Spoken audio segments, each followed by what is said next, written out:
best. Just some few housekeeping rule. Ensure that you play all in. Avoid every form of distraction. Suspend social media for now. After now, you can go back. Your phone and any other thing that will distract you. Please focus on what we are doing now. Your transformation begins right now as we share some few thoughts together on the subject from consumer to creators, empowering learners for the innovation economy.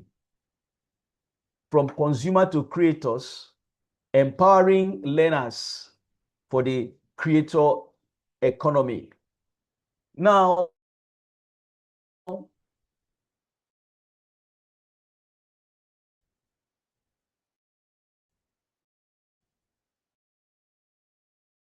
every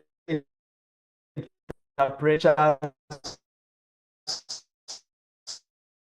once a student classroom is therefore being quietly written, not in any other place, but every day, silently, quietly in our various schools. Education is very important. It's a powerful tool that can transform a nation. And that transformation begins from the school, begins from education. Now, here is the big question that we need to ask ourselves. Are we preparing learners for the world that existed yesterday or for the world they will eventually inherit tomorrow? That's an important question. And that, gives credence to why we are all here. Two students can attend different school, the same curriculum, the same duration, maybe 5 years or 6 years, but two different results. What's the difference? The difference is this. One was educated to consume knowledge, and the other was educated to create value. And that difference will increasingly define educational success in the 21st century. As I speak to you now, there is a great shift, but many people are not aware of the shift. Even some people that are aware of the shift, they are not equipped to grapple and then leverage on the opportunity that comes with the shift. I want to say this, just to as a footnote. Many of us who are in the education sector do not have the right mindset towards what we are doing, and that is not helping us. Many of us see ourselves as being in an industry that is not lucrative. Please, that is a fallacy. And I want to tell you, the education industry is the biggest, is the most viable that we can ever think about. I am not telling you to titillate you or to create some emotion or sentiment. I am telling you because of my personal practical experience. If you are a teacher, you are a lecturer, you are a proprietor, you are a principal, I can assure you, you are in the best industry right now. Education is the best industry you can ever, belong to. But the challenge is, many of us in the education industry, we don't have the right mindset. That's number one. And then number two, we are not given to innovation. We are reverted to doing things as it was, so it is, and so shall it ever be. But I hope that the few moments I'm going to have with us this evening is going to create a shift in our thinking, because the biggest problem of many of us is our philosophy, the way we think, our belief system, our concept, our ideology. And one of the purpose of this presentation is to help us appreciate the shift that is going on, see the gap that is existing, and then see how we can leverage on that gap and to stand out in the industry. So there is massive shift that is going on. For over centuries, our schooling system was designed to, train people for the industrial economy. But the world has changed. We now have what is called the innovation economy, where ideas are the levers that are making things to happen. Creativity is what is driving competitiveness. And if we do not understand this, then we are going to struggle. Knowledge is no longer scarce because knowledge is everywhere. Innovation is the in thing. Educational, the thing we should be asking ourselves is not just the availability of knowledge, availability of information, but what value can our student create from the information that we have given to the educational system are being forced to rethink their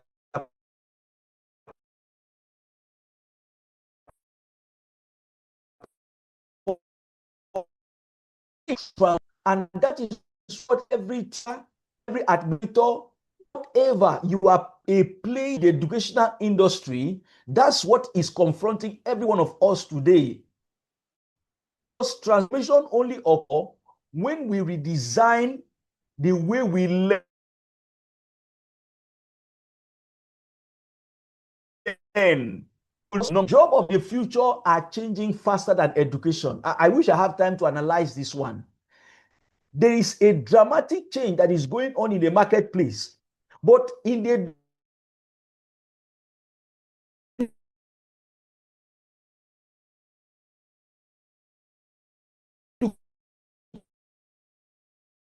educational sector, that's what is between development in the marketplace is happening in this day to see what we can do to create that necessary pace and then match up with the speed so that at the end of the day, we are producing students that have relevant knowledge, relevant skills, and competence to match their peers anywhere in the world.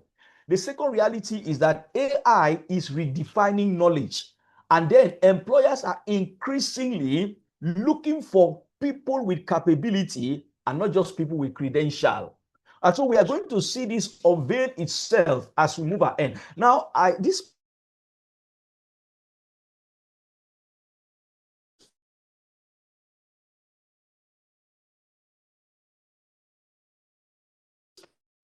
particular economy, the innovation economy. Please, if you are getting something from the presentation, can I get some emoji? Can I get some feedback in the chat? I want to see some emoji. So let me know that we are all on the same page. Not that, let me know I'm communicating. Yes. Yes, we're on. We're getting something. All right. Thank you. I appreciate you. Now, understanding the innovation economy. Man has gone through the hunting economy, agricultural economy, industrial economy, recently the information economy, and as I speak now, we are in the innovation economy. The innovation economy is an economic system in which sustainable growth is driven primarily by creativity, innovation, research, entrepreneurship.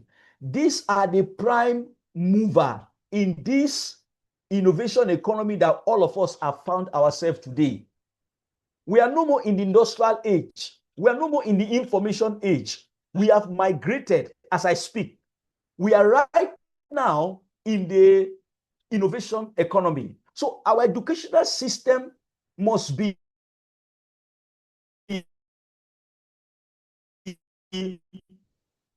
that are able to have creativity and innovation, because those are the prime mover in the innovation economy. The new currency in the 21st century is idea, how we can transform idea into solution, into impact. And so individuals that will thrive in this century are people that can identify emerging problem, people that can ask insightful questions, people that can collaborate across disciplines, people that can design innovative solutions, use technology in a responsible manner, Now, what does all this mean for our school today? Our school must be reconfigured to become an environment where learners ask meaningful questions. The learners, they are the students that we teach. We must engineer them to ask meaningful questions. And whenever I'm talking to teachers, I used to tell them this, that every student is a system waiting to be engineered. Every student is a system waiting to be engineered. And teachers are in a vantage position to instigate that engineering in those students. So we need to investigate authentic problem, design original solution, build prototype, conduct research, collaborate, use technology, create products, create services that benefit the society. Now, I want to throw this reflective question to every one of us on the call right now. If a student in your school achieve excellent examination results, but lack creativity, lack adaptability, lack the capacity to collaborate with other team members, lack that problem-solving skill, would your school truly, sincerely be preparing students for the future? Please answer that question as we progress. Now, look at the second part. How can we move our students from being consumer to being creators? What are the steps? What are the modus operandi that we can use to move our students from just consuming information to making them to use this information to create amazing things? You know, I was just doing some research and I was surprised things I was seeing. We have students that are 11 years old that are coming up with great invention. 11 years old, 12 years old, 13 years old. Do you know why? It's because they transited from being mere consumer to active creators. So the purpose of education is not only to fill our mind with information. No, it is to ignite the mind, to challenge the mind, so that we can transform information into innovation, solution, and lasting value. Here is the question. What kind of learner does this innovation economy accommodate? Does this innovation economy require? Innovation economy reward people who can imagine, who can create, who can design, who can improve, who can innovate, who can collaborate, who can lead, who can solve problems, who can generate value. This is the educational shift before us. So I ask you a question. As a teacher, have you been able to look at your curriculum? Have you been able to look at your teaching style, your learning objective, so that we can produce learners that can imagine, that can create, that can design, that can improve on system, that can collaborate, that can become great leaders and inventors, that have original idea? The greatest challenge facing school today is no longer access to information. Can students transform those information into insight? And then from insight to idea, then from idea to innovation, and then innovation to impact. That's the journey from being human to being creators. Now, here I did some, contrast between a classroom of consumer and a classroom of creator. A classroom of consumer and a classroom of creator. A consumer classroom, students receive information. But creator classroom, students generate idea. As I go through this, you need to be asking yourself some question. Where do I belong? What kind of learners am I producing as a principal, as an administrator, as policy maker? What kind of policy are we making that will influence our educational sector so that we are not just consumer, rather we are creators? Now, a consumer classroom teacher asks most of the question, but a creator classroom, students ask meaningful question. Consumer classroom, learning end with examination. Creator classroom, learning produce authentic solution. In consumer classroom, success means remembering information. But for creator classroom, success means creating value. In consumer classroom, mistakes are penalized. But creator classroom, mistake become opportunity for learning. We call it validated learning. In consumer classroom, students work mainly alone, but in creator, there is collaboration. In consumer, technology deliver information, but in creator classroom, technology amplify creativity. Now, there's what we call a search on the stage. Our traditional classroom is what I call a search on the stage. So you have a teacher who is the search. He stands on the stage. He has all the information and he delivers those information to the students. That is industrial age. It doesn't work again. As I speak to you now, modern classroom, the teacher is like a coach, a guide in the sideline.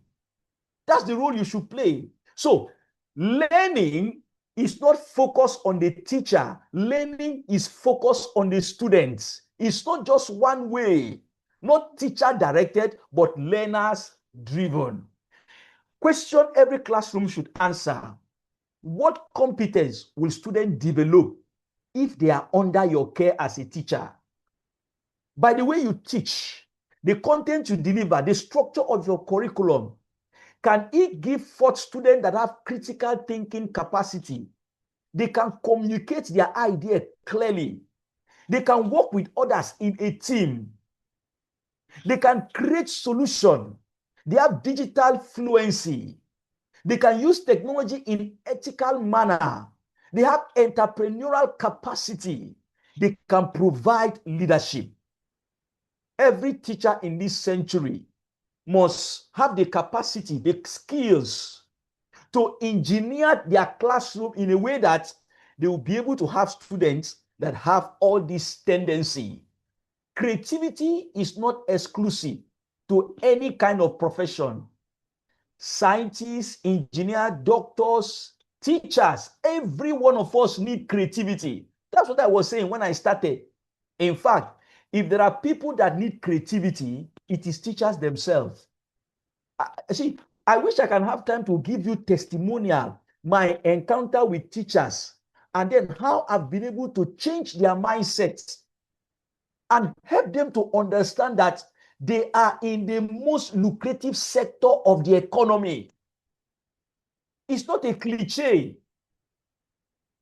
I am a beneficiary because that is where I thrive. That is where I'm working. I work with school. I work with students. That's what I do. I mean, see, I design scripts for parents that want their children to become high flyer. When I mean high flyer, not making A in there or making first class. No, that's not what your teacher will do that. But I mean generating traction in the marketplace, coming up with creative ideas. That's what I do. I can build a script that can make a parent to have the next Elon Musk. That's what I do. I mean, I only take 4 every year. I can't take more than that. I engineer them. They become best in class. They apply creativity in whatever they do. In fact, one of the students that I'm working with right now, what I'm doing with her is just to open a journal and just be documenting her experience. And I know where I'm taking her to. So we must be creative. There's a lot of opportunity. We must put on our thinking cap as teachers. That is my challenge to every one of us. So educational research consistently shows that creativity flourishes when learners are given choices, when they are given autonomy. Teachers must give students autonomy. Authentic challenge. Give them a challenge. Give them constructive feedback. Give them time to reflect on their activity, to reflect on their performance, to reflect on their results. Permission to experiment. Provide that psychological safety for them that even if they make a mistake, that is not the end. Every mistake is opportunity to learn. Challenge their thinking. Let them try. Let them make effort. Let them make their mistake. That is how they get better. In fact, I have a research that was conducted by Google, and the outcome was amazing. Google conducted a research on their workers. They discovered that their best employee were not the people that went to Ivy League. No, not at all. In fact, the result of that research made them to retool, re-engineer the employment policy.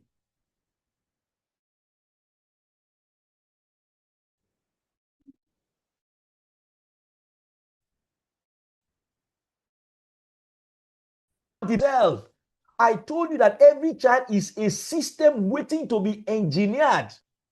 As a teacher, as a principal, as an administrator, you can engineer the greatest potential out of that child. Plus courage, plus action equals to invention. And then by the time we commercialize that invention, it now gives us innovation, because the value is in innovation. Knowledge without curiosity produces normal routine. Knowledge without courage produces hesitation. There will be no capacity to take action because there is no courage. Knowledge without innovation only occurs when knowledge is transformed into meaningful action. Now, what should our students be creating? Our students should be creating business ideas. That's what they should be creating. Business ideas, mobile app, community awareness, scientific investigation, environmental innovation, digital storytelling, policy proposal. I mean, the list is all there. I mean, you have access to the slide through the organizers at the end of the day. That this is what our students should be focusing, and our education must be repositioned to achieve all this. Very, very important. Now, let's take a typical example right now. Two classrooms, classroom A, classroom B. In classroom A, students memorize definition. They complete their worksheets. They write exam, and they are given award, and that's the end. This is a typical traditional classroom in which many schools, they are still operating under this scenario, under this case study. Now, let's look at classroom B. In classroom B, students investigate waste disposal practice in their community. They collect data, they interview the residents, and then they use artificial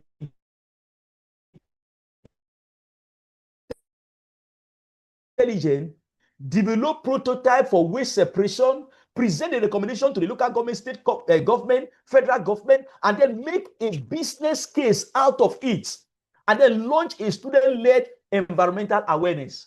Please, can you look at the wide margin, the wide difference between these two classrooms? So I ask you a question. How is your classroom? Which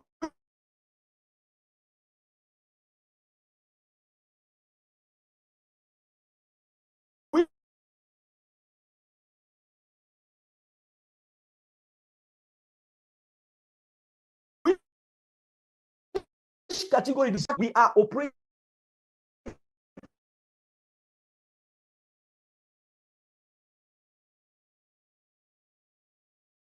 in a very constrained environment.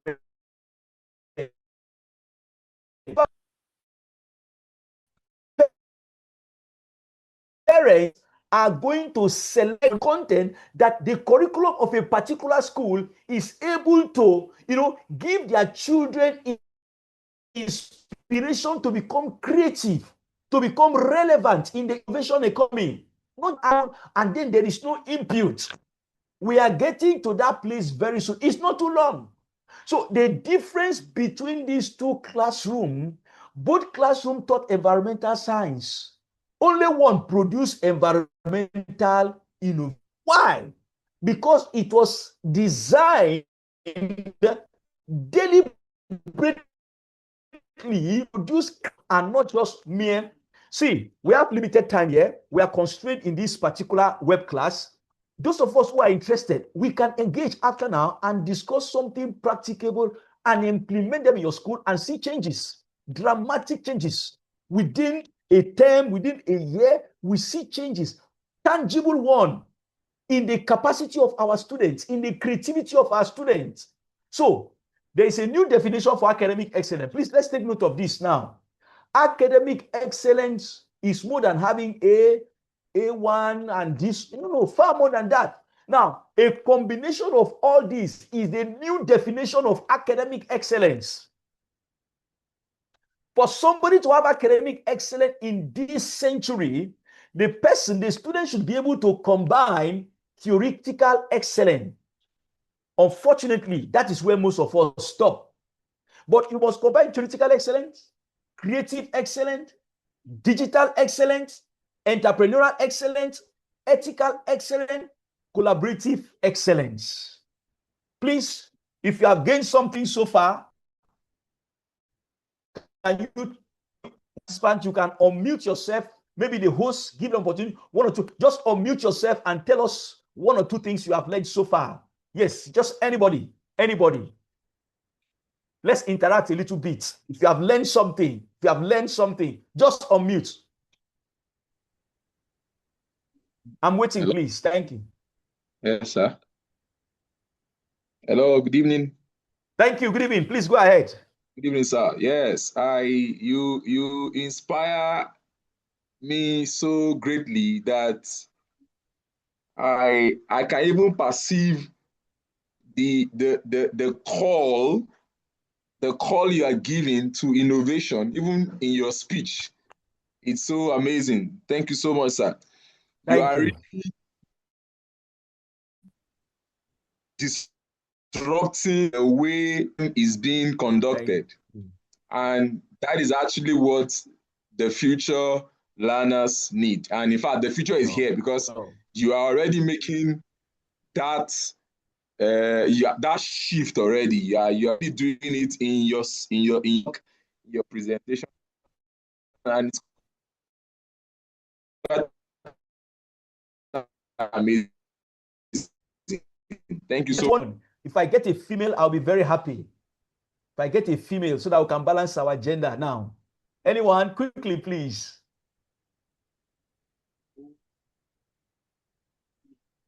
Just unmute.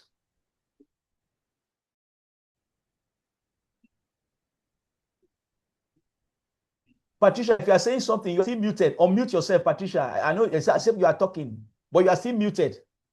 Unmute yourself.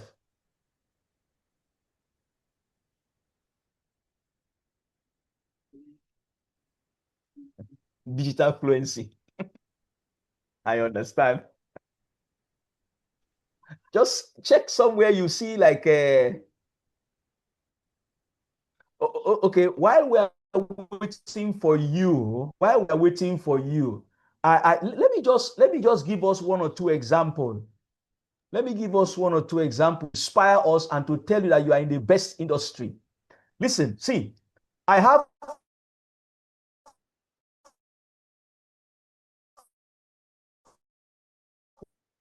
one of my trainees.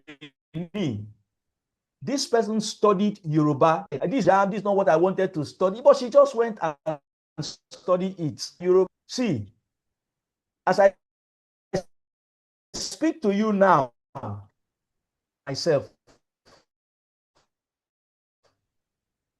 because I system that can help to children of our people that are in diaspora that do not understand Yoruba, and their parents want them to understand Yoruba by all means.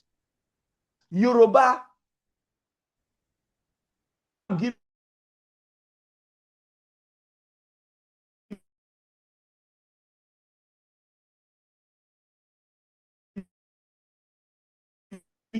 Yoruba, you throw it away.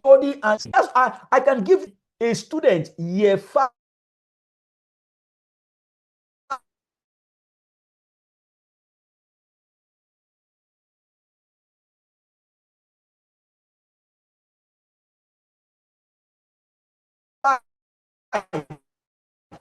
at University of Session, a transition from the old way of thinking about education to the new way of thinking.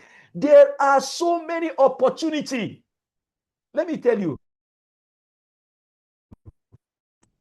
There are things I do. As I speak to you now, I help that are serious to set up their counseling units. I help schools that are serious to set up their counseling unit, train their counselors for them.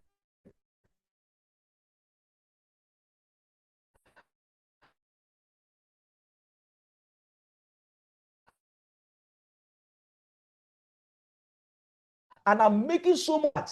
It's what we call, it's in the educational sector. But many of us, we don't want to think. Please, let's take this serious. There's a disruption going on. And I can teach you how to navigate this disruption and come up with your shoulder very high. Now, here is a reflection for every school leader. How many opportunities do students have in your school to be creative?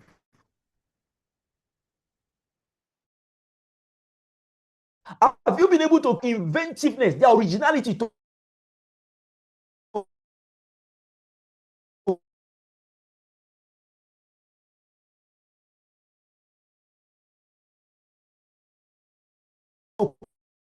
come to bear of insecurity, the problem of poverty, the problem of waste disposal? Sometimes move along in the street, you see waste everywhere. We can do something. We can build prototype. We can analyze. We can gather data and build prototype and make a presentation. That's the reflection I want all of us to think. AI is there. We can use it. Please, it's time to stop talking and start taking action. This presentation is just to create your awareness. We can have more conversation after now to see how we can be specific.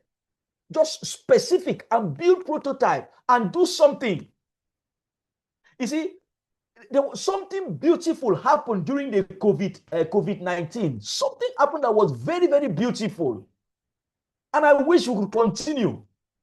There was this interaction between governments and researchers, and then with the private sector. That is how we could curtail COVID. But it's supposed not to have ended with COVID. That, tripartite interaction supposed to continue. The academia, private entrepreneur, and then government, the public sector. There's supposed to be a collaboration between these three sectors to solve critical problems in our society. Who can come up with a solution, make a business case? I can teach you how to make a business case and present it to the local government, present it to the state government. It's a possibility. So the issue, our educational system must be re-engineered, and you are in the position to do that. That is the leadership challenge. As educational leader, our responsibility is no longer simply to ask, did they finish the curriculum? No. That's not the question now. Here is the question. What did students create because they finished the curriculum? That single question has the power to transform an entire educational system. Part 3. Now, I want to see how I can narrow it down a little bit as we talk about project-based learning and design thinking. How we can turn our classroom into innovation laboratories. So these are two powerful educational approaches that, is being implemented in many parts of the world. In fact, every January for 4 weeks in MIT, they suspend learning and they allow students to create anything that they think, anything that comes to their mind. That thing in your imagination, make it real. That's what they do. In fact, sometimes when I see the way people are running educational institutions today, I am bothered. I'm concerned. What are primary, secondary to the university? I see vice chancellor, the way they are running university, I'm concerned, I'm bothered. Go to our university. In fact, listen, it will shock you. It will shock you. To shock you. The university in our country that has the highest number of patents is just 20. 20. The highest number of patents. The highest, 20. University of Ilorin, that's the highest, 20. You can find out. Information is everywhere. Go and find out how many MIT has. Find out how many Stanford has. Find out how many Yale has. None of them has less than 5,000. And yet you want to compete with them. Do you know that the product of your school at the end of the day is going to compete with the product from Yale, from Princeton, from Harvard, from University of California, where they have more than 5,000 patents? See, I'm challenging you. Your secondary school can be the first secondary school in Nigeria to have a patent. I want to say it again.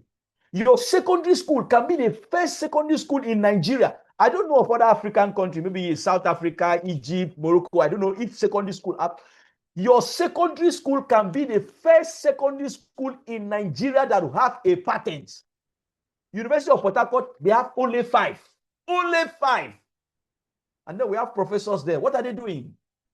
Project-based learning, design thinking. These are approaches that have been adopted by leading educational institutions around the world that is bringing transformation, helping them, go to Stanford and see things that are happening there. Well, it's not exam. We call it project-based learning. Students engage with their environment in a meaningful way, in a profitable way, in an impactful manner.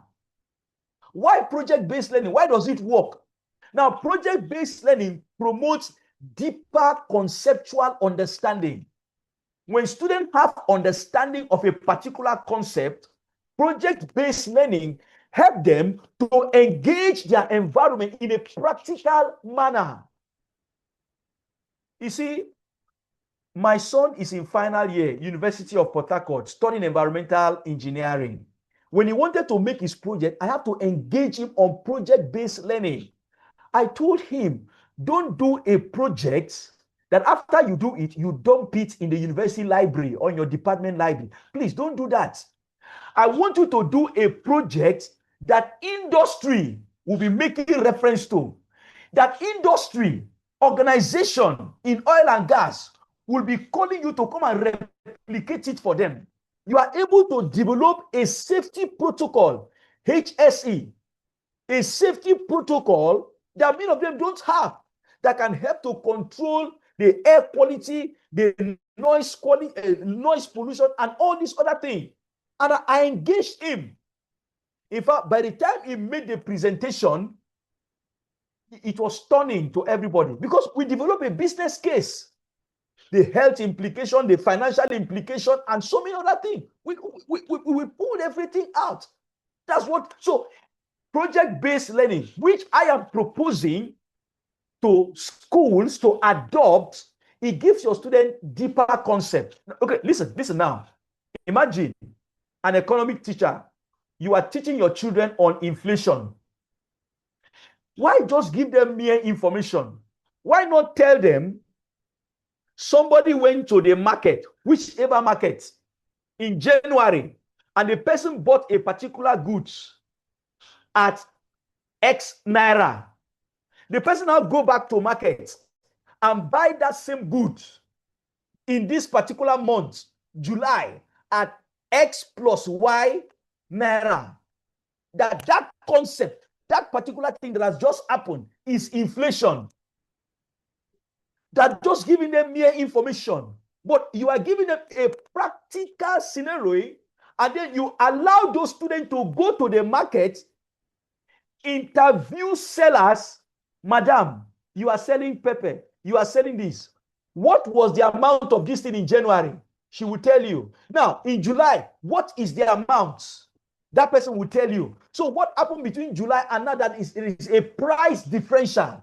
That's the concept of inflation. By the time you explain this thing to them, that's what's called project-based learning. And listen, you can apply this thing in every sector, in every subject, anywhere. Project-based learning. It promotes deeper conceptual understanding. It promotes critical thinking. It promotes communication, creativity, long-term retention, motivation, self-regulation, practical application of knowledge. That's the purpose. The characteristic of high-quality project-based learning, number one, a meaningfully driving question, and then authentic problem. When we say authentic problem, problems that are existential in our society, in our community. For example, water quality, energy conservation, local entrepreneurship, climate adaptation, financial literacy. Financial literacy. These are practical things. So, please, learning should not stop in the classroom. And then the voice of students and their choices, making inquiry and conducting investigation, reflecting on it, and then making a public presentation. See, I'm throwing out a lot of ideas, and I'm sure we are writing them down and implementing them. And I've told you, engage me after now. I don't know how many secondary schools in our country that has a YouTube channel where they are chunking out ideas every day, every week. Is there any school like that? They will attract global attention. I can say more on that. And then, closely related to project-based learning is design thinking. Now, design thinking provides innovation in the process of project-based thinking. You must combine two of them because it is design thinking that brings in the human components, that bring in empathy into it. It is design thinking. So, design thinking is a human-centered approach to solving complex problems. And it is very, very central to the implementation of project-based learning. Innovation begins with understanding people before you design a solution. So before you design a solution, you must understand people. And I say it anywhere and everywhere I go. Every human being wants to solve their problem. I will explain that further. There are 5 stages of design thinking. That is what literature say. But I say there are 6 stages. Number 1, empathy. Number 2, define. Number 3, ideate. Number 4, prototype. Number 5, test. And then number 6, you iterate.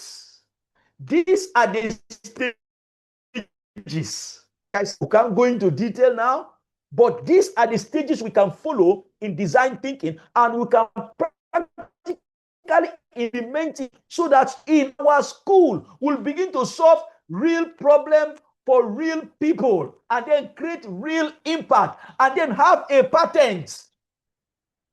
I'm sure you know what it means. So I'm challenging all of us here. Let your secondary school be the first school in Nigeria that has a patent. See, that one alone will change the fortune of your school. Like I said, I'm aware of the challenges we're all facing, because I feel very, very bad that many secondary school, many schools in our country, they are in survival mode. I feel very bad about that. And I hope there will be a change as we move along. There will be a change as we move along. Now, let's look at design thinking in practical terms. Imagine students are exploring the challenge of improving school attendance. The traditional setting will just tell them, people are not coming to school. Write an essay why students are not coming to school. But design thinking will make it practical. Students will interview other students why they are not coming to school. Students will interview parents why their children are not coming to school. Students will interview teachers why students are not coming to school. And then they will go into record and analyze record attendance to identify root cause why they're not coming to school. They will now brainstorm on solution, design a prototype, pilot a solution, evaluate the result, revisit those ideas. This is the process that mirrors innovation in the real world. The role of teachers have changed. I've told you, you are no more a sage on the stage. You are a guide on the sideline. So in this new role or new model that we are proposing, teachers become less of lecturer and more of a learning architect. a facilitator, a coach, a mentor, a critical friend, a designer of a powerful learning experience. Please, that is who you are going forward from today. You are not just a teacher, you are an architect. You are designing, a learning framework that you will help these students to bring out the best in them and make them to be relevant in the world. It's a possibility. I'm not joking. You can be their mentor, a critical friend. Students can engage you in a conversation. They can even challenge your idea. In fact, see, if you just accept everything I tell you and you don't challenge me, I will not take you serious. I like people that challenge my idea. I love them. Now, here is a reflection. Imagine that every learner in your institution completed just one authentic project-based learning, just in a term. Just imagine what that means to your school. Imagine what that means to your school. See, I am telling you, you will not be able to grapple with the number of enrollment that will come to that school because the news will go everywhere. Yes. And that all those problems are addressing real community problems. Imagine every student that left your school has a portfolio of invention, a portfolio of research. That's amazing. I told you of 11-year-olds that are doing amazing things, 13-year-olds. Developing problem-solving and innovative skill. Why problem-solving matter? That was 2023. It was part of the resolution of the World Economic Forum telling us the needle mover in our society today. Problem solving was one of them. So every innovation begins with a problem. There will be no vaccine today if there was no disease. Disease is the problem. There will be no smartphone today if there was no challenge of communication. There will be no need for electric car today if there was no problem with environmental concern. There will be no need. Look at where I am now. But I'm speaking to so many people. I don't know where you are, but in different parts of the city or the country or outside the country. If there was no need for access to education was the problem. The solution was online learning. That is why problem solving matters. Innovation, therefore, so innovation is what every one of us need. Innovation is what our teachers need, our administrator need, our principal need. We must pioneer it. The shift from answer seeker to problem finder. History's greatest inventors were first exceptional observer. You must be an observer. Teach students to notice what others ignore. That can interrogate circumstance, ask question, deep question. Now, every innovative mindset is full of curiosity. Curiosity, that is the willingness to explore the unknown. Courage, creativity, collaboration. You can't do it alone. I was talking about the environmental problem. After all those, you may need to write a report. Your English teacher comes in there, helping them to write a report. The engineer comes in there, helping them to look at materials that they can use in their design, designing the concept, the prototype and all of that thing. So it's a team. You must learn to work in a team. Resilient, persisting despite, failure and setback. And then reflection. Now, there are 8 practical strategies for developing problem-solving mindset. Number 1, teach students to ask better questions. Number 2, normalize productive failure. Very, very important.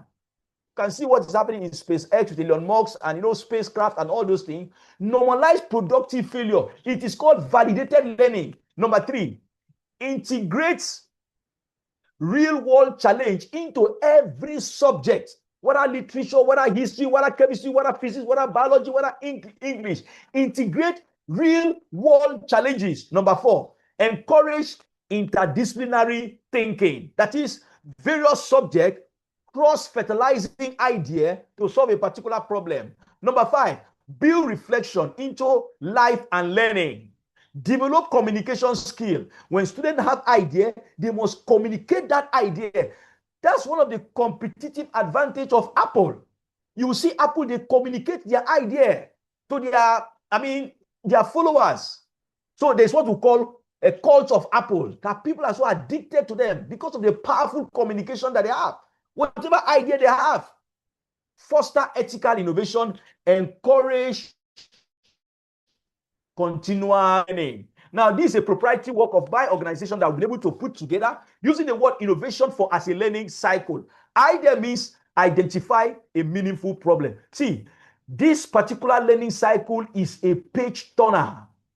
If I take you through this, you will never be the same again. I tell you, I'm telling you, you will never be the same again. Innovative cycle. Now, number one, identify a meaningful problem. How do you do that? Observe, question, investigate. Number two, notice pattern and need. How do you do that? Gather evidence, understand people, analyze data. And then the next end there, navigate possibility. How do you navigate possibility? Generate multiple ideas, encourage divergent thinking. And then O, organize and prototype. How do you organize and prototype? Develop practical solution, create module, and build prototype. And then V, validate through testing. How do you validate through testing? Seek for feedback, measure effectiveness, improve. And then A, adapt and refine. T, transform into value. E, evaluate and extend. This model is powerful.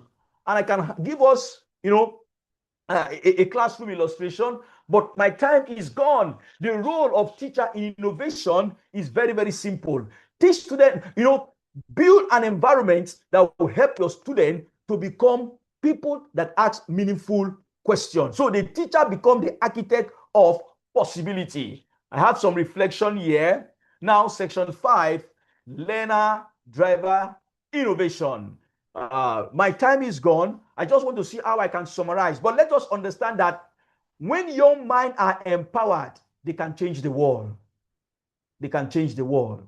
So young people have repeatedly demonstrated that when given the right environment, right mentor, and then opportunity, they can do amazing things. All my students right now are doing amazing things.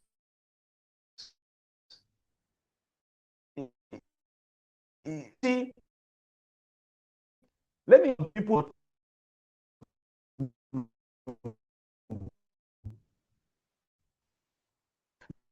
now. So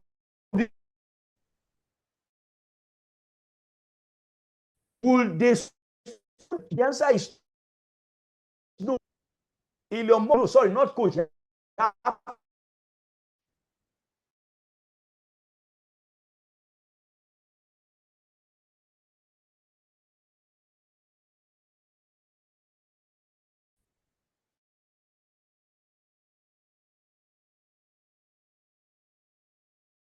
Them, but they are there in the slide. You can take your time to go through it, and then you see the lesson.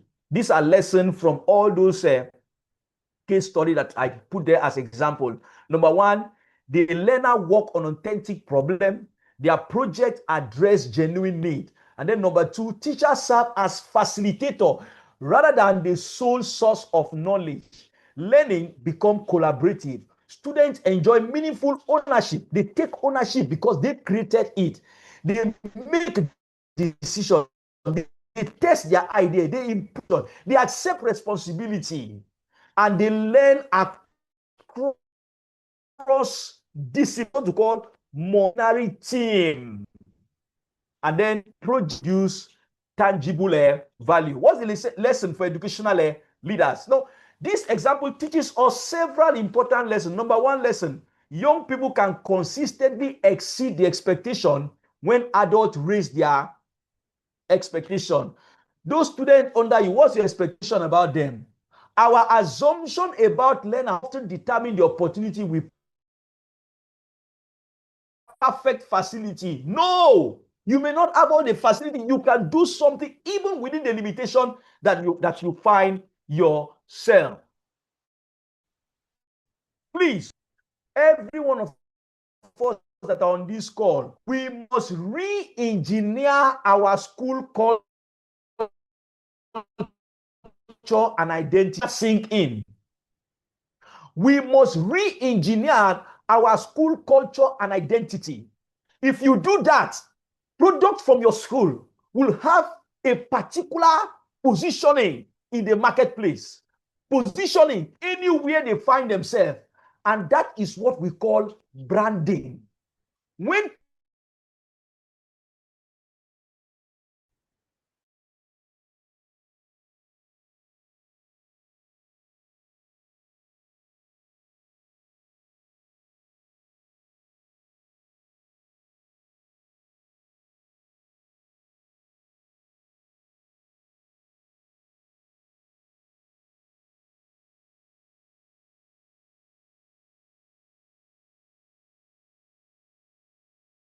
we mentioned earlier are not common experience in school, then the challenge is not the ability of learners. The challenge is the design of our education experience. This is a vision that is worth pursuing by every school owner, teacher, principal, policy, people that are making policy in the educational sector. This particular vision is worth pursuing. What is the vision? Imagine a school where every learner graduates with academic excellence, creative confidence, digital fluency, entrepreneurial experience, research competence, ethical leadership, a portfolio of innovation, having patents, a record of community impact. Just imagine, just have it in your mind. Dream about it. If you can imagine it, you can become it. This should be our thinking, our sleeping. This should be our thinking going forward. Our identity, the culture that we practice, that in this school, this is how we behave. Young people do not become innovator by accident. They become innovator because school intentionally cultivate curiosity, provide meaningful opportunity, encourage experimentation, connect learning to authentic problem, and celebrate value creation. So the responsibility, therefore, lies on every one of us. So I'm calling on you to be an architect of the future. The opportunity in the continent of Africa is unimaginable. That is why I have personally, with the team in my organization, we have developed a vision for the continent of Africa, which I put it there, and we have developed a vision for our nation in Nigeria. And God helping us, we're starting to implement this thing going forward from now. Here is my legacy question to every one of us that are on this call. 20 years from now, when your students look back on their education, what will they remember? I want to paint a picture for you. The greatest classroom are not those where students only learn about the world.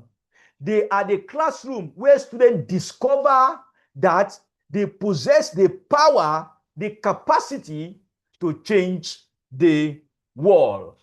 As I bring this to a close, I want you to think about it, that one day, maybe you find yourself in maybe you are sitting down in the airport, or you are sitting down in your sitting room, and then you open your television to maybe Fox TV or Al Jazeera or CNN or whichever, and then somebody was making a presentation at the United Nations about its invention, and as the person was making that presentation, the person mentioned your school. I was in this school, and because of the culture of that school, it challenged my thinking, and because of that, I came out with this invention. Please tell me, how will you feel?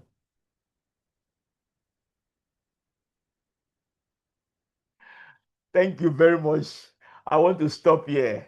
Thank you, thank you, thank you, thank you, thank you.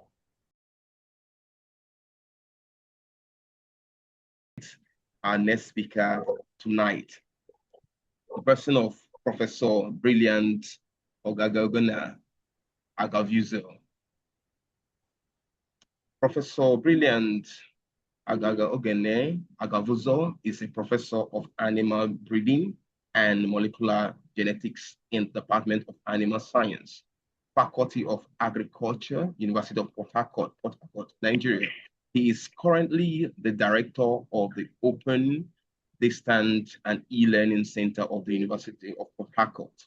Professor Agavuzo had his B.Tech Animal Production and Health degree from the Federal University of Technology, Akure, in 2001.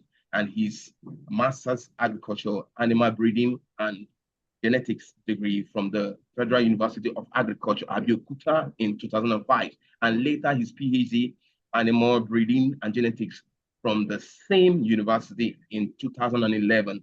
Professor Agovuzo, however, was a visiting non-degree student at the Department of Animal Science, Cornell University at Ithaca, New York, USA, where he had his PhD bench work on microsatellites and metaphoric DNA analysis of Nigerian sheep breeds. He was also a researcher assistant at Emurian Laboratory of the same Department of Animal Science, Cornell University, Ithaca, New York, USA. Professor Agovuzo's research is geared towards understanding the genetic structure and diversity of Nigeria livestock breed at the molecular level for better policy in livestock improvement and conservation. He has attended and published lots of conference proceedings and peer-reviewed articles, and has attracted different grades for research. He has collaborators from different institutions in Nigeria and overseas. Please, let's put our hands together as we welcome you on stage. Please, Professor, it's up to you to take up the stage. Please, let's put our hands together as he comes in.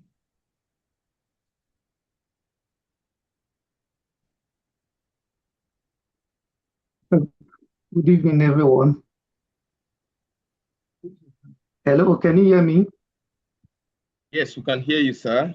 We can hear you very well, sir. Yeah, thank you so much for this privilege, Dr. Victor, and the organizers of this event. I appreciate you for the privilege. I want to stand on the existing protocol as I commence my presentation.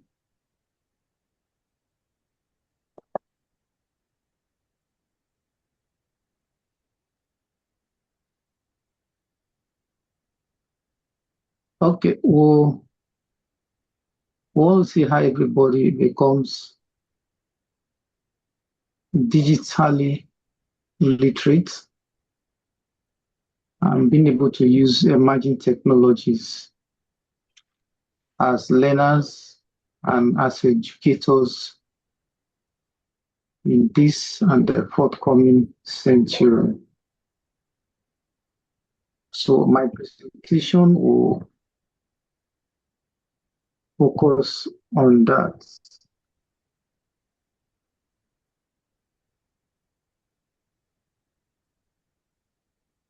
Okay, in this presentation, we'll be looking at 6 major areas. We want to see digital literacy, the meaning and dimensions. We'll be talking about emerging technologies that are transforming education globally. And also we want to see AI, the use of artificial intelligence for teaching, for learning and assessment. We'll also be looking at digital citizenship, safety and ethics.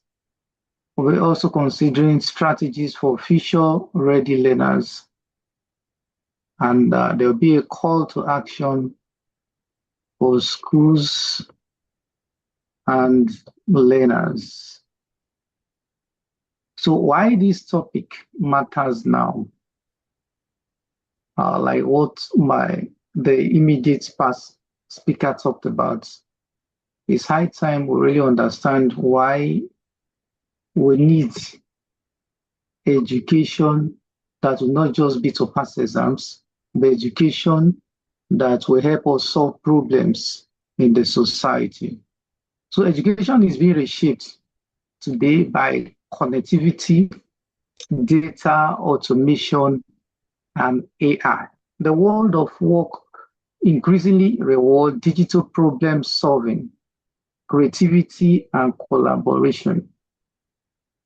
And we see that in the amount of money that is flowing in this space. And though some of my students are taking this to the extreme, I can remember one of my students, a female, she told me education is a scam because she could make a lot of money in the digital space, more than what I, as a professor, cannot even earn for some months in the university. So generally, the world is tilting towards this direction that both learners and schools must not be left behind. AI tools can accelerate lesson planning, can accelerate feedbacks, accessibility, and personalized support. And apart from that, we need to understand this now as learners and schools because of the risks that are very, very real. There is misinformation. There is privacy breaches, plagiarism, bias, distraction, and exclusion. And for us to be able to control, to check this, we must understand the concept about this. And also the goal is not more gadgets. It's not us having more digital gadgets, but it's all about better learning, safer participation, and stronger human judgment. So this topic is very, very important. And I want to appreciate the organizers of this program for bringing this up. So what is digital literacy? The practical definition for schools and higher education. Digital literacy is the ability to confidently, to critically, to creatively, and ethically use digital technologies to access, number one, information, to communicate, to create knowledge, to solve problems, and participate safely in society. This definition is all encompassing, because when we talk about digital literacy, we're talking about people who have the ability. We're talking about learners, talking about teachers in school, we're talking about school managers who have the ability to confidently, to critically, and also to creatively, as well as ethically use digital technologies. And it's possible there are some who are confident in the use of these digital technologies, but they don't use it ethically. They don't use it creatively or critically. So our ability to use digital technologies to access information, to communicate with our students and others, to create knowledge and solve problems, as well as participate safely in the society, is what we'll be talking about this evening. So it includes skills, ability to use these technologies. It's also about our attitude, because often there are some persons who don't accept digital literacy. They want it the way it has been. So shall it be now forever and ever. For such teachers, for such school managers, school owners, they will soon be left behind, because the world is changing so fast that we must all imbibe, we must all embrace digital literacy. So it's all about our attitude, about the values and the judgment, not only the ability to operate digital deeds. And also it applies to learners as students. It applies to teachers. It applies to leaders. It applies to parents, to institutions, and policy makers. Students should be able, learners should be able to use technologies. And apart from that, teachers should be able, and that is why trainings like this should be encouraged in all schools where teachers are empowered, are trained on the awareness and also the ability to use these technologies.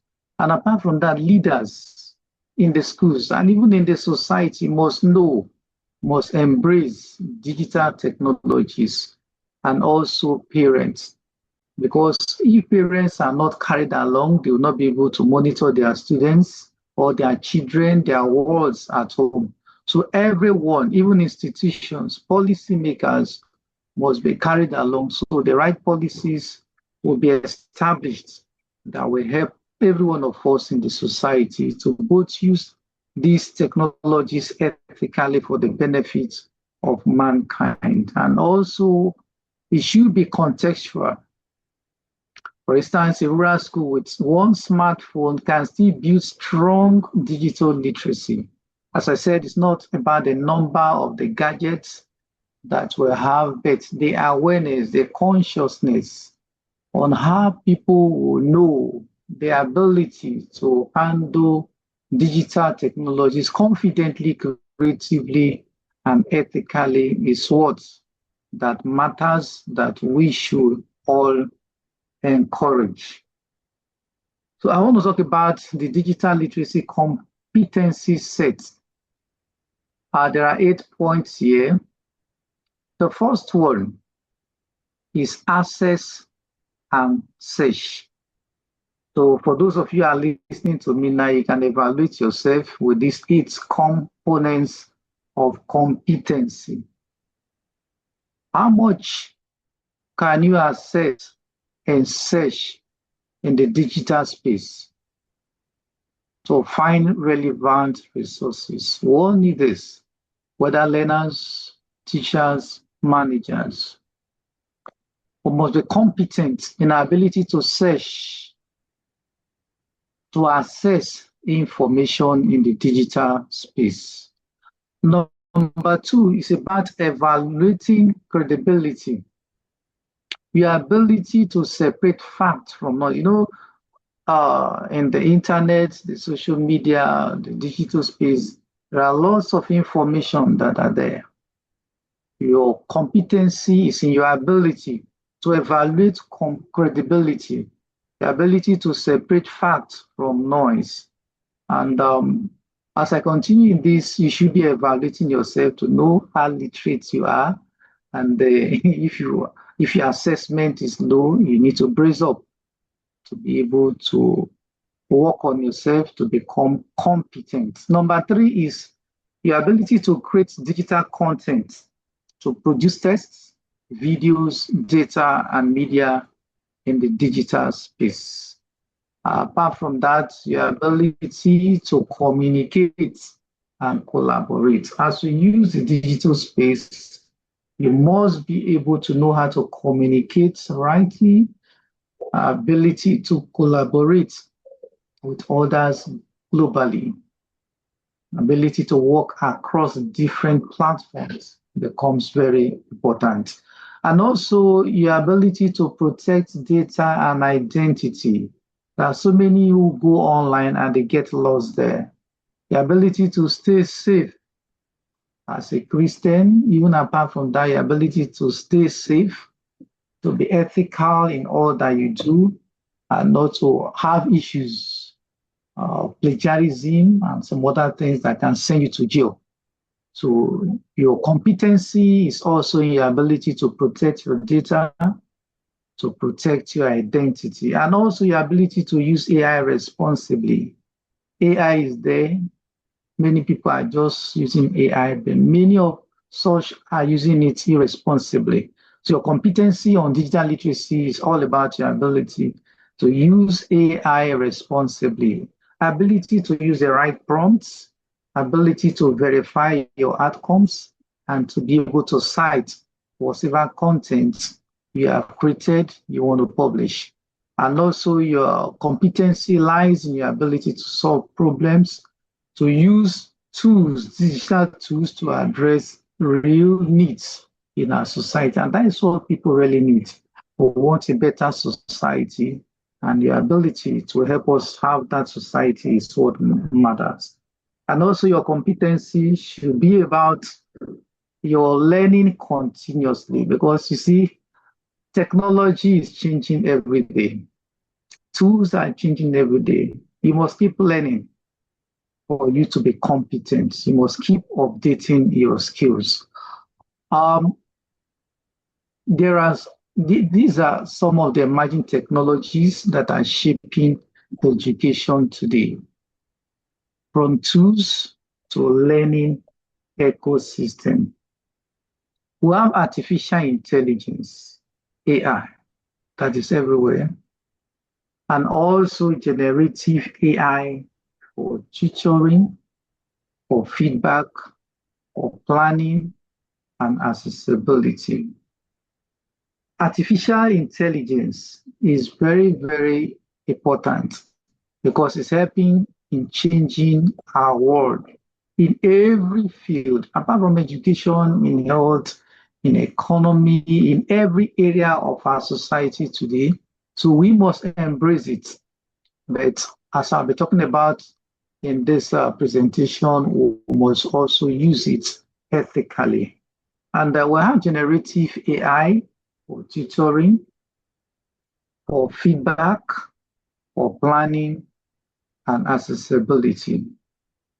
We also have learning management systems that we use in teaching.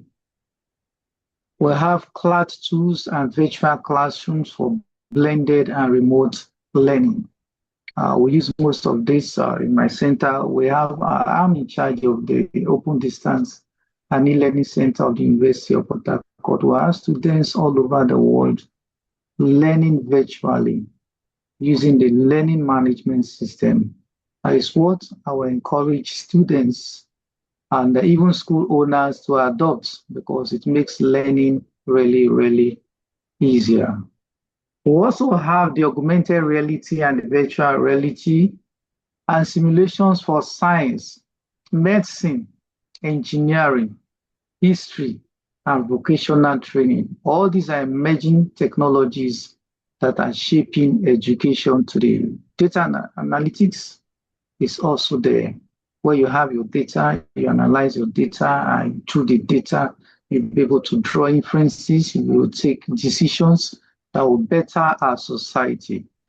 Data analytics for early warning, student support, and evidence-based school improvement is one of the emerging technologies I encourage every one of us to delve into. We also have robotics, we have Internet of Things, and maker spaces for creativity, problem solving, and entrepreneurship.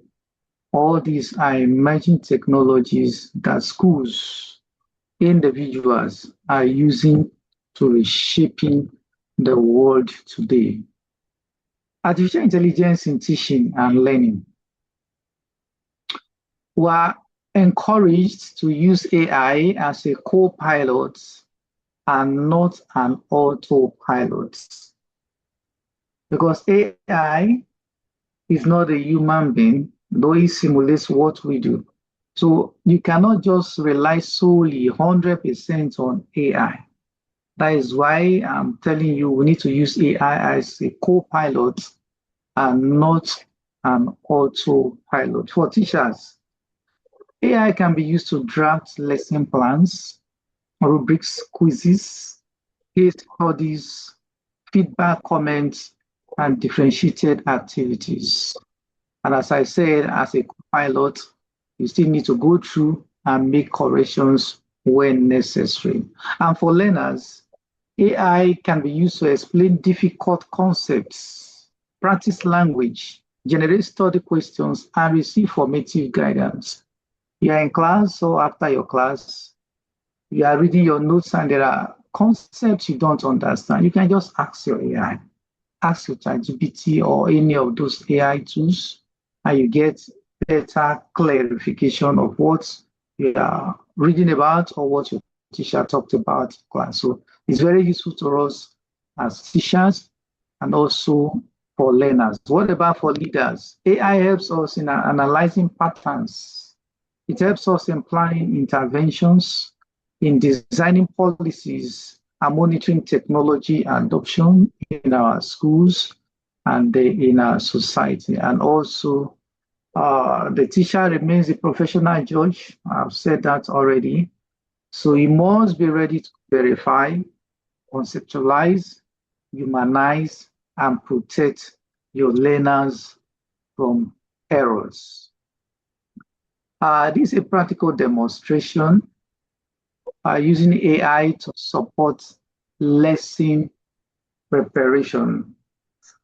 This is a prompt to demonstrate live. Say, I don't know if we can go online. Okay, let me just continue.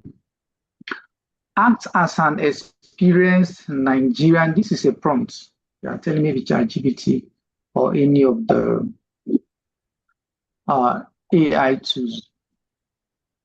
Act as an experienced Nigerian secondary school biology teacher. Prepare a 40-minute learner-centered lesson on photosynthesis for SS2 students in a low-resource classroom. Include objectives, prior knowledge, activities, assessment questions, homework, and a way to teach without an This is a prompt you can give to AI tool, and in a few minutes, you get responses. One or maybe some days, or even a week to develop. And when you get out, what to show your participants is to refine the prompt for learner level, time. Ask AI to adapt for virtual. I mean, these are other things you can also get done through the use of AI. Personally, I'm a lecturer and I use AI. As I said, once you generate your content, you must take time to go through. So the 4-check rule, as you use your AI, teach our learners to verify AI and online information. Number one, you must check the source, who produced it and why. And also, you must check the evidence. Is there data, citation, or demonstration? And also, you need to check other sources to know if the content and other reliable agree.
I hope you can hear me.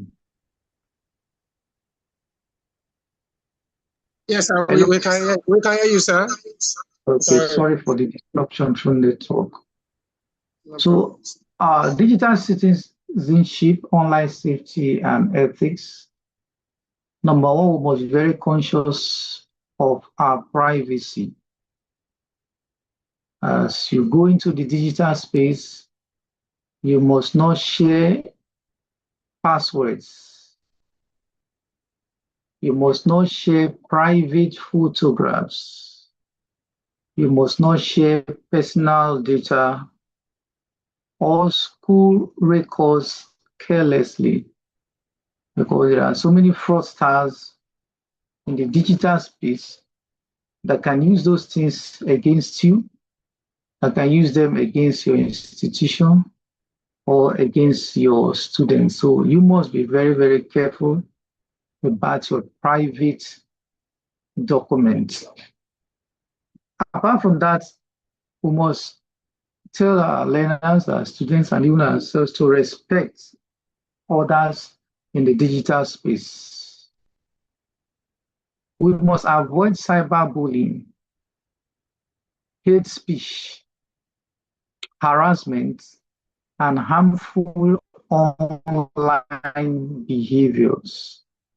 There are legal implications of all this, even apart from the ethical issues that surround them. So we must be careful to respect other users in the digital space. Integrity also matters. It's good to cite sources. Don't get content online and attribute them to yourself. That is plagiarism. You must acknowledge AI assistance and avoid plagiarism. As children of God, even morally, let's uphold integrity in the digital space. Our security is also very important. You must use strong passwords. You must use updates, backups, and careful clickings. It's not everything that dangles before you in the digital space you click on.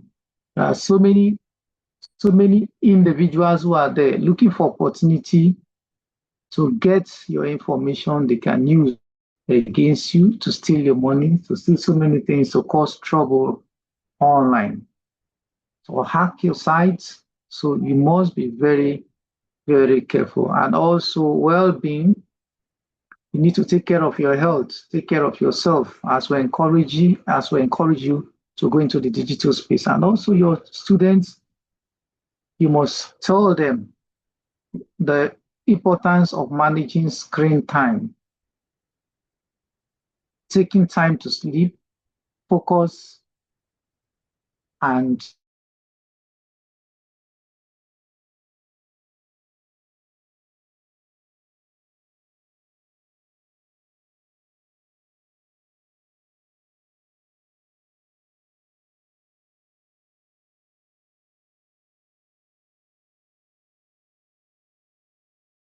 some schools in the rural areas that might not have all these resources, but everybody must be carried along. So in doing that, we encourage such to start with what is available and responsibly.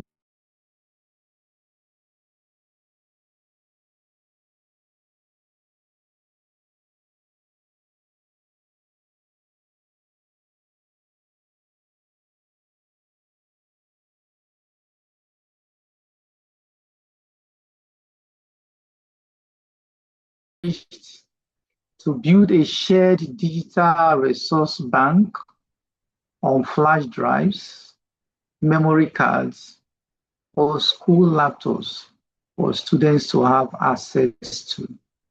Or most of those places, the internet might not be stable.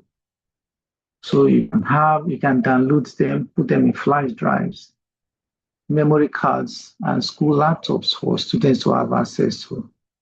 The use of radio, projector, WhatsApp, Telegram groups, and printed digital guides is also encouraged where internet is limited. And you can try introducing digital skills minutes, maybe 10 minutes weekly, on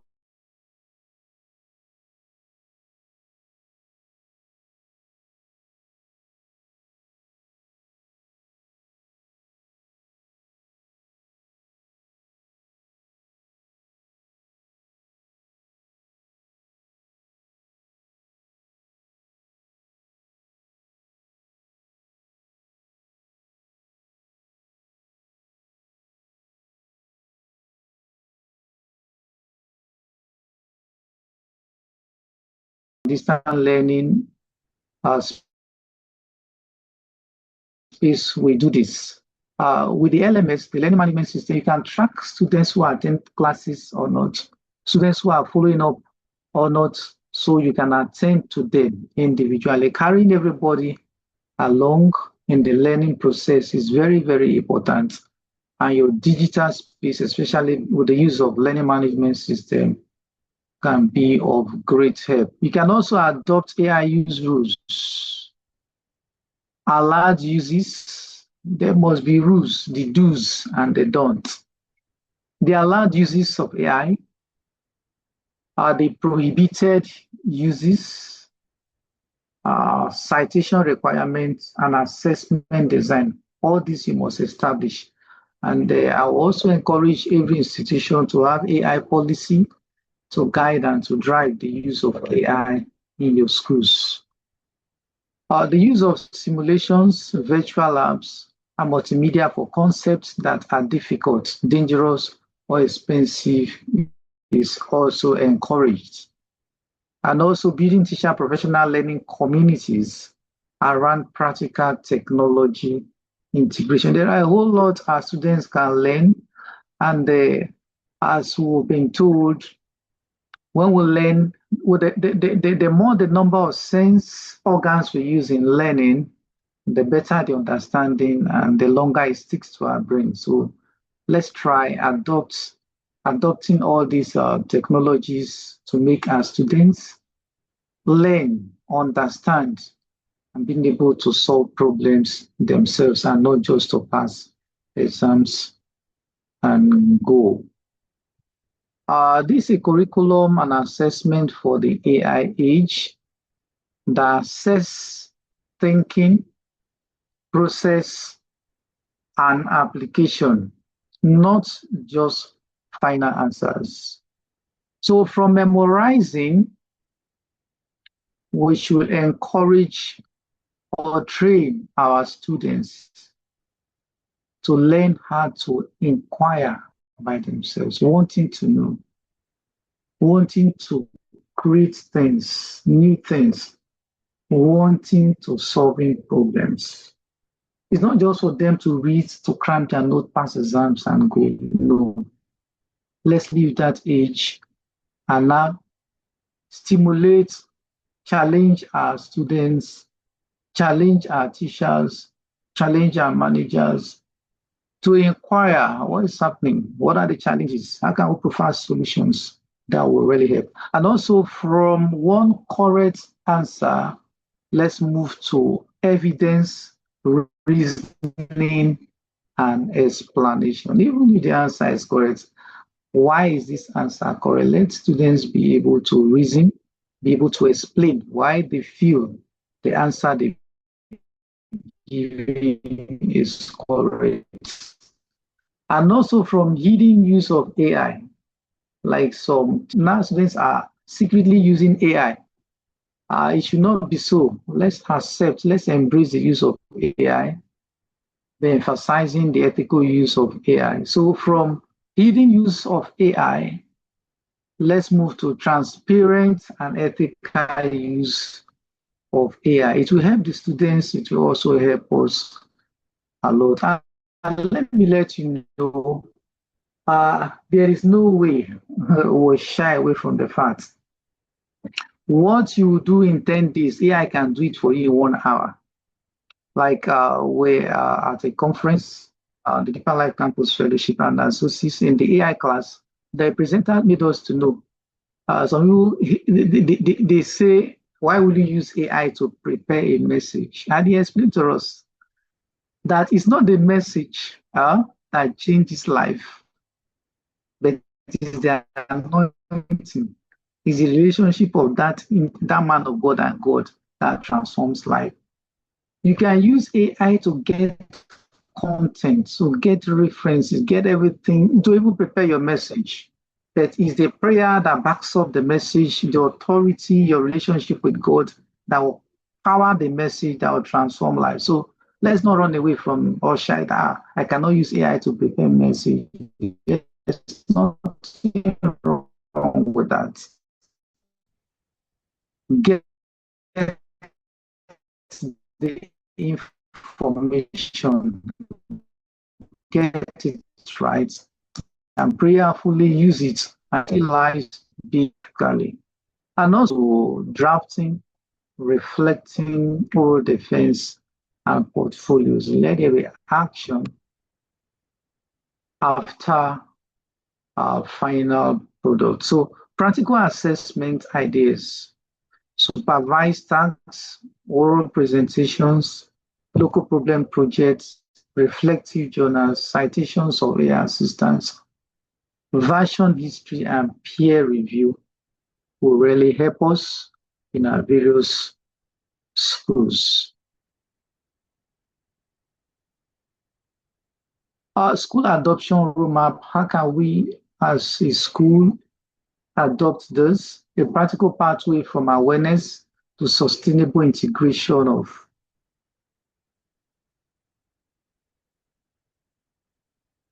a practical pathway from awareness to sustainable integration. The first thing we need to do is audit.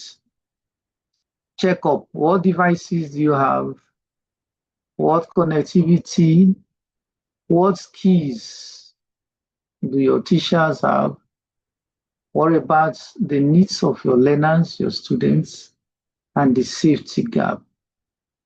Once you have that audit in place to know where you are. The second point there is policy. Acceptable use, policy on acceptable use, policy on child protection, policy on privacy, policy on AI integration, and policy on data handling should be established. Apart from that, you must go ahead to train capacity.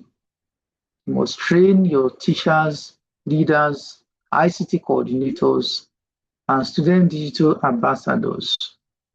And also, you can try pilots, start with 1 or 2 subjects. Since there are issues, you correct them and improve upon them. And also, the fifth one there is skill that involve your budget, your partnership, maintenance, monitoring, and continuous improvement. There are opportunities as well as challenges. The promise in using digital tools is great. The leadership and ethics are very, very essential. When we use these digital tools, there is personalized learning and timely feedback. Apart from that, there's teacher productivity and better preparation. As I've told you, I do all this. I have a paid ChatGPT. I pay almost 20-something thousand naira every month on my ChatGPT. My Grammarly, I pay about 200,000 naira on Grammarly. I'm an online person, so I must have these tools, this gadget around. We spend money. I'm even on a course on this Coursif. Those of you who go to YouTube, there are so many digital skills on Coursif, use of AI. So I'm Professor Yates, still upgrading myself, still learning on how to become better. So if we are doing that, you must not be left behind. So as I've said, there's personalized learning and timely feedback.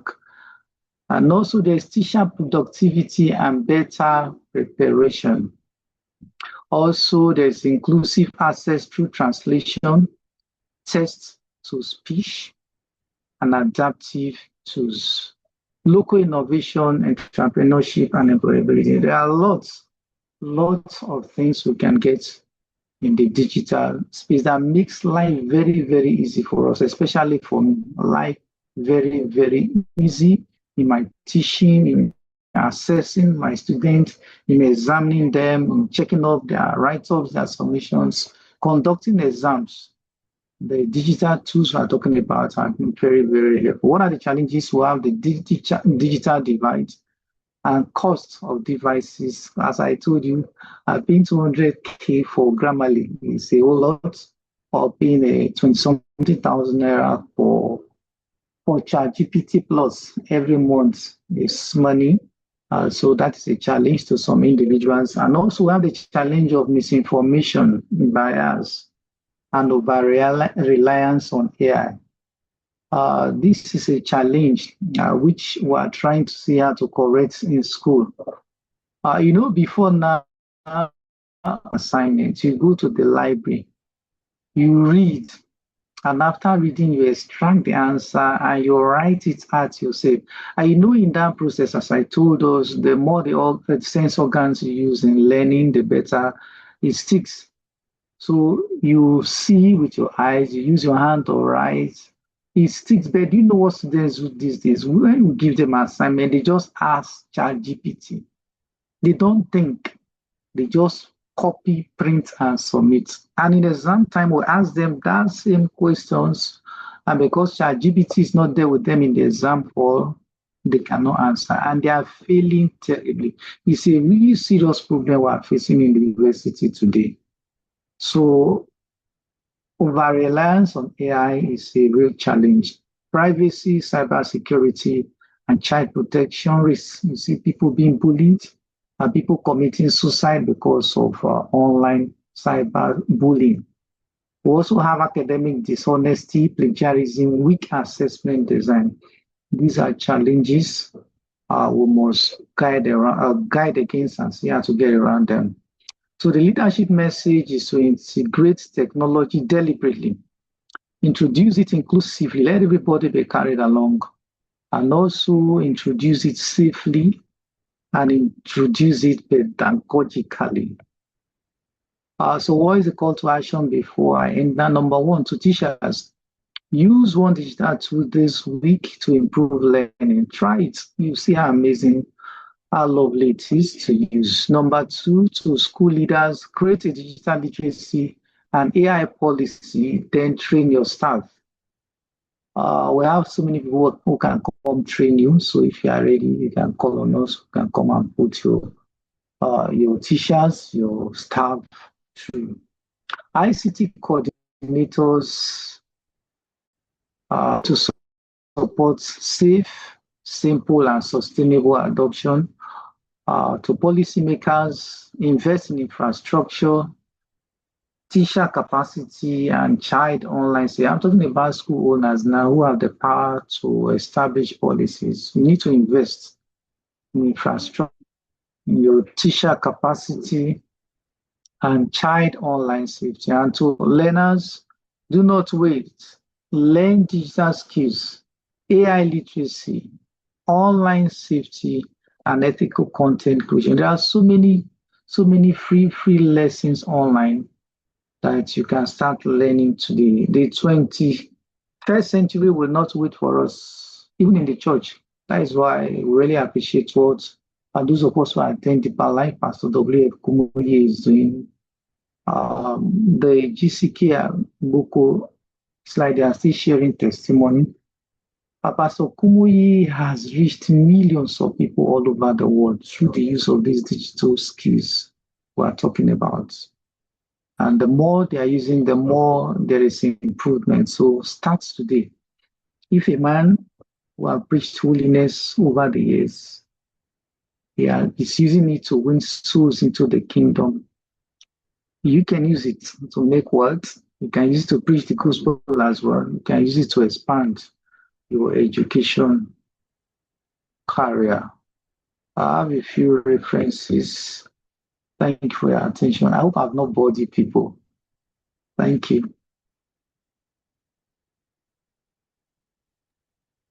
Thank you so much. Thank you so much. Let's all appreciate Prof. Let's pray for Prof for this section. Let's put our hands together. Let's put our hands together. Thank you, Prof, for this topic. We really appreciate you, Prof.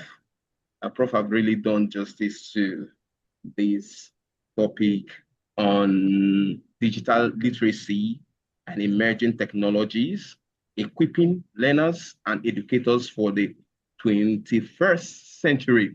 Thank you, Prof. Prof have said a lot of things, how we should embrace AI. We shouldn't run away from AI. AI is an important tool in the 21st century. So every one of us as educators, learners, we should do what?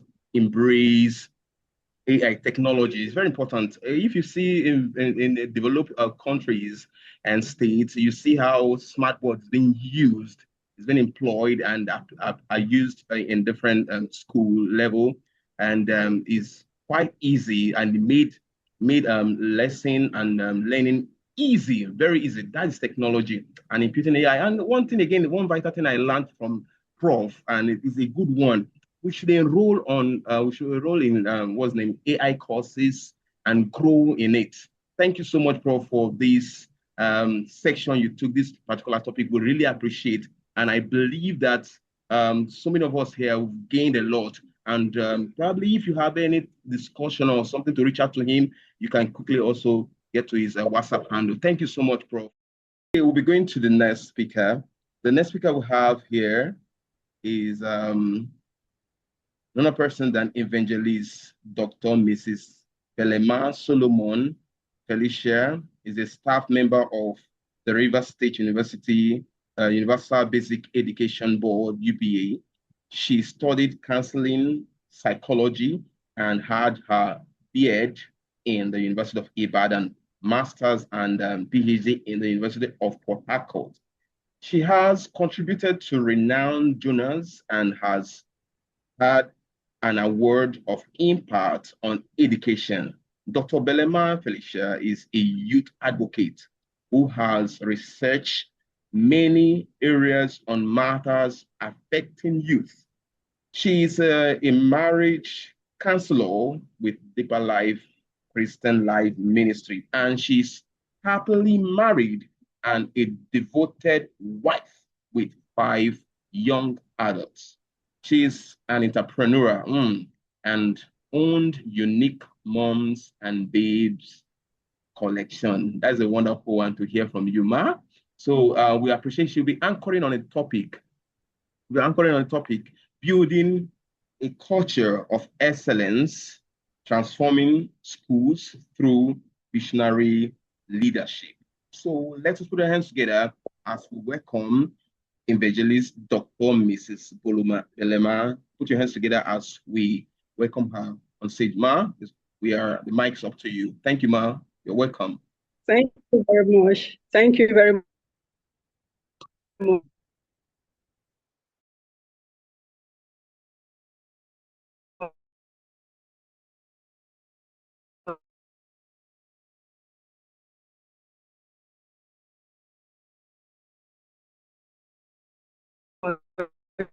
She's a difficult name. Now we are considering a vital top evening beyond academic learning, life, leadership, and employability. To share my slide now, we'll drop it on the. It is obvious that there are 3 domains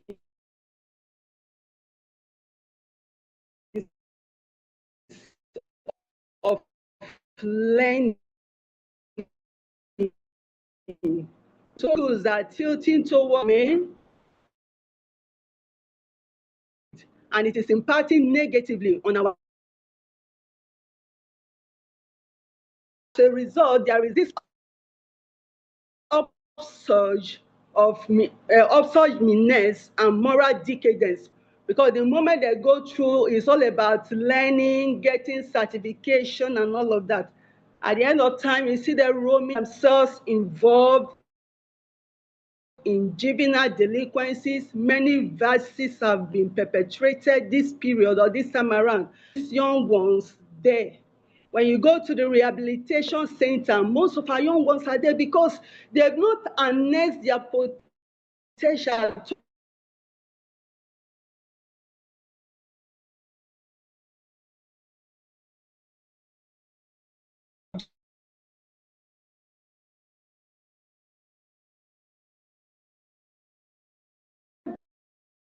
adequately. There should be that technological competency, intelligence, emotional intelligence has to do with empathy, being empathic. When you see these young ones as an educational school, Sometimes when you don't know what they are going through, you might not know enough. You might just pick up a cane, you flog them when they to talk on them harshly, you are hostile and all of that. It's not supposed to be. There's supposed to be empathy. There's supposed to be emotional regulation, self-awareness, and social skills on the part of the educators. Then there is supposed to be integrity. And when these are being incorporated, you'll be able to lead them, because for you to be able to lead, you must be able to model what you are actually about. So now the rationale for this discourse is not far-fetched, because in as much as these graduates are having some regard poor self-esteem, yes, because all of these things are not being taught them. It's only the academic alone, only to pass exam. And when once they're not able to pass exam, you see the reverse of the other way around affecting them. Like a girl recently that at length wrote JAMB, but the fact that she did not meet up the cutoff, this girl had to commit suicide. If this girl had the privilege of learning how to be resilient, how to know that for you to fail is just the beginning of success, because by the time you go through the failure, success will be knocking at the door. Probably she hadn't this opportunity, these trainings and all of that. That was why she had to commit suicide, and she eventually lost her life. So there are a lot of problems these young people are facing. Sometimes communication skill is not also there. In many schools today, they don't embark on extracurricular activities. They only go through how to pass chemistry, physics, and all of that. No leadership training. And to this end, the facilitator wants to make us look at these areas to see that the narrative should be changed so that educators should be able to see the need to thrive, to help these young learners thrive in higher education, workplace, and entrepreneurship, or let's put it civil life inclusive. So before we go further in this discourse, we want to talk about the meaning of academic excellence. What is academic excellence? This is a pursuit of high quality learning and intellectual development characterized by mastery of knowledge, critical thinking, ethical conduct, and consistent achievement. When you have to pursue it, there must be a period of development alongside of it. Then what is leadership? Leadership is the ability to influence, inspire, and guide individuals or groups towards achieving a shared goal or vision. It's unfortunate that a lot of people don't really understand the meaning of leadership. They just see is to acquire, is to only grab, and all of that. To live the life, to model the life while others follow suit. And take note of the fact that leadership is not just what happens when you are not there. It's what happens when, it's not what happens when you are there. It's what happens when you are not there. So if we're able to inculcate this into the lives of these learners, it's going to go a long way to help them actualize their aim in life. Then employability is the combination of knowledge, skills, personal qualities, attitudes, and experiences that enable. It's quite unfortunate that some youth, some learners haven't gone through secondary school, tertiary, they're gallivanting. They will still be in their parents' house, eating their food, eating their parents' money. It's quite appalling. I have a son by the special grace of God that finished, he gained admission at 15 years of age, finished at about 20 years. And as I speak with you, since my son finished his tertiary institution, he has be autonomous. He hasn't come to the house to say, oh, I'm coming to stay with you. My mother, my father, take good care of me. He has been on his own, fending for himself. He has rented his apartment from the age of 21. This boy has been almost today. People learn, in the long run, so that they will not be nuisance in the society. So there are key areas we shall be considering this evening. One of it is beyond academic excellence. Number two, preparing learners for life. Then thirdly, we are looking at developing leadership capacity. And lastly, preparing learners for employability. So the number one of it is beyond academic excellence. Our focus should go beyond the gaining certificates, passing examination and all of that. We should be able to look at the priority that is centered on learners. We shouldn't help learners to be half-baked and be future and impute risk in their future because of how probably there is a gap in one area or the other we are not looking at. We should be able to incorporate the area of creativity, resilience, ethical values, and what have you. These are very, very paramount. Our first speaker analyzed on this. I may not need to go further in it. Then point 2, preparing learners for life. Prepares for life is quite vague because the learner may not even be which she is going to.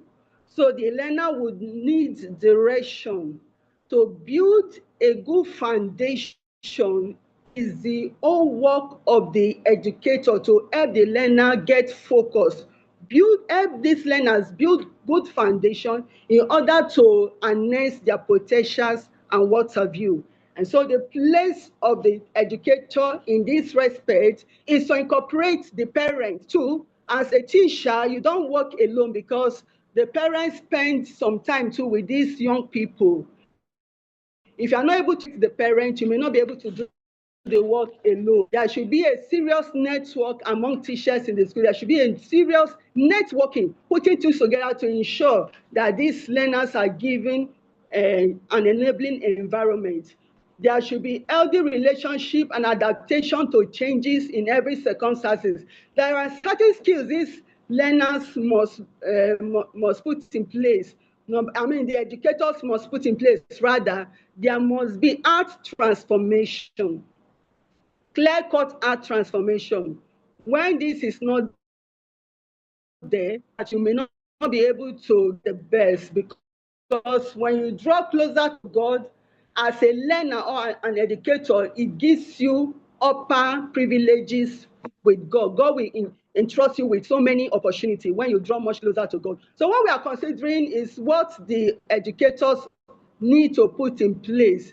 Now, building good self-esteem. When the educator builds good self-esteem, it can be passed to the learner from time to time. There must be emotional intelligence, financial literacy, digital literacy, adaptability and resilience. Time management and personal responsibility are all important factors that the learner, the educator can push to the learners to make them what they ought to be. Then thirdly, we shall be looking at developing leadership capacity. I'm sure you are getting what I'm trying to put across to us. Can I hear some responses, please? Can I hear some responses, please? Nobody is talking. We can hear you. Okay. Are you getting it at all? All right, thank you. For the sake of time, I'm going further. The third point is developing leadership capacity. Leadership is not reserved only for those holding formal positions. Every learner can develop leadership qualities through intentional experiences that encourage initiative, integrity, and accountability. Effective schools create opportunity for students to lead projects and teams.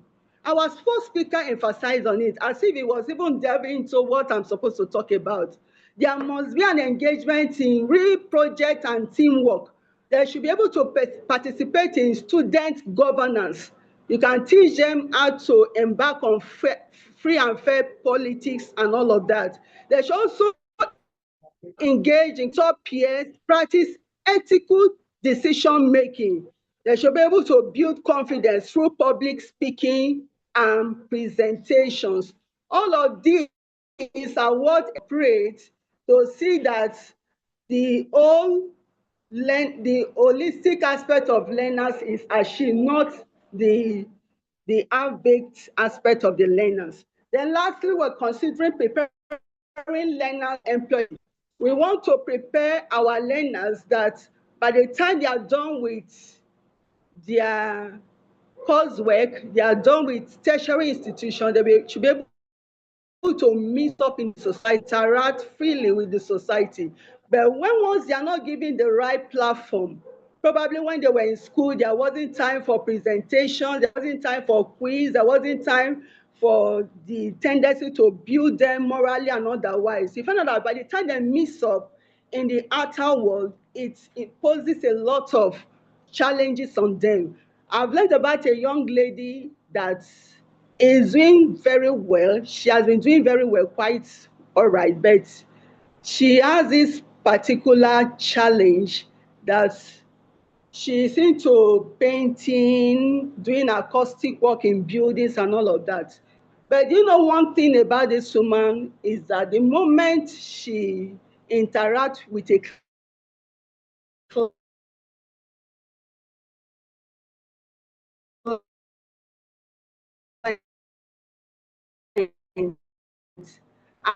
but the moment she having log ahead with them, having fracas with them, and in the long run, it's as if our clients are diminishing from time to time. So if such a person had the opportunity of embracing the right platform while in school or whatever, it wouldn't have been like that. And so we should be able to tilt our learners towards employability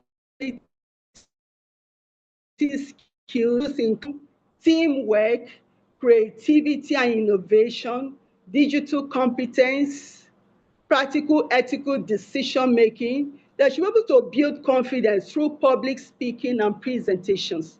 Some because of their own front, because of their personal upbringing, probably they came up from an hostile home, hostile environment.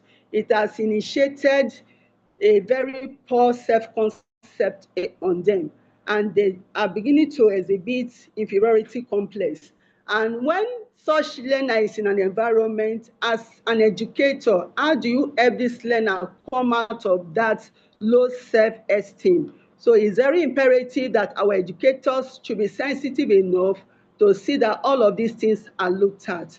Now, having looked at the fourth point, we want to see how educators can strategize to ensure that these learners are given adequate platform. Now, they should ensure absolute guidance and direction from God, and seeking help from God is very paramount. As an educator, you cannot do it with your physical strength. Knowledge and wisdom comes from God. Before you go to the classroom, ensure you have time with God. You seek God for direction. When God gives you the direction, it goes a long way for you to be able to impart your learners. Then number two, you should be able to project, you should be able to exhibit project-based and inquiry-based learning. Project-based. Our first speak-based activities, community engagement projects, clubs and extracurricular programs, career mentoring and coaching, technology integrated learning, which our second speaker deliberated on. There should be real-world problem-solving activities, real-world problem-solving activities. There should be also reflective learning and portfolio development. When we talk about reflective learning, is about putting learning into action and experience. In school, when we are learning, when we are teaching this young ones, to materials that will convey our drive, it's going to go a long way. Now, what is the call to action here? Having looked at all this, number one, educators should be able to make teaching and learning very interactive. They should make it very, very interactive. Then number two, there should be written exercise before embarking on learning. Do you know that the children you are taking care of, some are even from rural environments, environment, and as they should be able to be sensitive enough to understand the challenges of those young people. The moment the affective is affected, the cognitive can never be put in place, because these three domains are interconnected. So you might be thinking you want to impart, you want to help the children learn. Some of them may be in class and they are just off. They pay less attention to classroom instruction and all of that. So you should be able to be, as an educator, you should be sensitive enough to see how you can help them be of their best. So there should be deep breathing exercise. The deep breathing exercise will ward off the tension, it will relieve them from stress, and it will calm their nerves to enable them do well in classroom instruction. Then you should be able to ensure classroom environments. You should be able to ensure that the classroom environment is free from tension. Like I earlier said, provide them opportunity for hands-on activity. Hands-on activity in every class. What is the meaning of hands-on activity? They are expressive materials that is made use of, like chess, Scrabble, and other indoor games. All of these games and whatever build the mental capacity of the learners. Then we should be able to carry out quiz competition where everybody can be a winner, and display learners' artwork on the classroom walls. Whenever they embark on any learning artwork, you display them on the classroom walls. They can also get themselves involved in cookery skills, tailoring skills, and computer-based skills. I think with all of these, in conclusion, I would like to say that educators or leaders are to help learners not only to excel academically, but to create a learning environment that embraces skills, leadership, development, and employability. This will help produce graduates who are resilient, innovative, responsible, and equipped to contribute meaningfully to their communities and global economy. I think this will go a long way by the special grace of God. Thank you very much. I needed to rush because of time. God bless you. Wow. This is wonderful. This is great. This is explicit. Thank you so much, Ma. Evangelist Dr. Belema. Thank you, Ma. You really did justice to this. Thank you very much. Really appreciate, just like you've taught us, and we really appreciate on this building a culture of excellence. We really appreciate. Thank you. Please, let's put our hands together for Ma. Thank you so much for Evangelist Dr.